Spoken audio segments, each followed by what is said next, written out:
Story 1. The Whispering Walls. In 1971, a family moved into a modest home in Amityville, New York, drawn by its low price and charming facade. The house had a dark history. 6 murders had occurred there the previous year. The Lutz family dismissed the rumors, eager for a fresh start. But on the first night, as the wind howled outside, George Lutz awoke to a faint whisper coming from the walls. It wasn't the wind.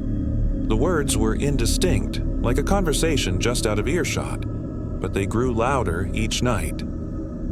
"Get out," the walls seemed to hiss, though no one could agree on the exact phrase. By the third night, the whispers turned to footsteps, heavy, deliberate thuds pacing the upstairs hallway. George and his wife Kathy checked every room, but found nothing. Their children began to complain of cold spots in their bedrooms, and their youngest, Missy, spoke of a friend who visited her at night, a shadowy figure with red eyes that stood at the foot of her bed. Kathy found scratches on the walls, too deep to be made by human hands, and doors that slammed shut on their own. One night, George followed the whispers to the basement where the air grew thick and sour. The bulb flickered as he descended, revealing a small, hidden room behind a loose brick wall. Inside, the floor was stained dark, and the whispers became a deafening chorus of voices screaming in unison. He fled, but the voices followed, now inside his head. The family left after 28 days, never returning. The house still stands, and locals say that on quiet nights, the walls still whisper to those who listen too closely. Story 2. The Vanishing Hitchhiker. In the 1980s, along a lonely stretch of Highway 50 in Nevada, known as the loneliest road in America, truckers reported picking up a young woman in a white dress, thumbing for a ride in the dead of night. She was pale, with dark eyes that seemed to look through you.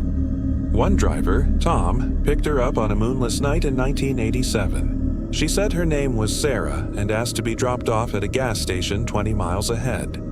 Her voice was soft, almost hypnotic, and she spoke little, staring out at the desert.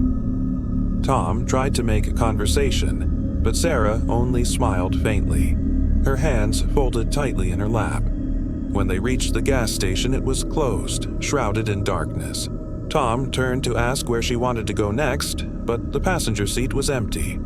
No door had opened, no sound of her leaving, just gone. His truck smelled faintly of lavender, though he carried no such scent. Shaken, he drove on, later learning from other drivers of similar encounters. A girl who appeared, rode in silence, and vanished without a trace. Some said she was a ghost, tied to a fatal car crash on that road decades earlier. Others swore they saw her walking the highway at night, her white dress glowing faintly under starlight. Tom never drove that route again, but years later, he found a single lavender sprig tucked into his truck's glove box, though he had no memory of placing it there. Story 3. The Silent Patient. In 1990, a small hospital in rural Maine admitted a man found wandering the woods, barefoot and disoriented. He carried no ID, spoke no words, and stared blankly at the staff. They called him John Doe. His only possession was a tattered photograph of a young girl, clutched tightly in his hand.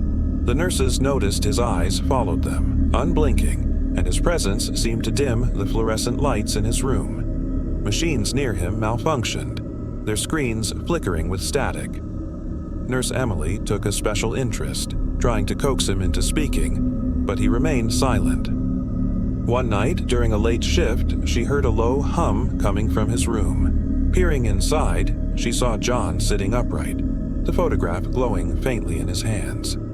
The air felt heavy, and the hum grew into a guttural chant, though his lips never moved. Emily froze as the lights flickered violently, and the girl in the photograph seemed to turn her head, locking eyes with her. The next morning, John was gone. His bed was empty, the photograph missing, and the hospital's security footage showed nothing but static for the entire night. Emily quit soon after, haunted by dreams of the girl's face, now etched into her mind.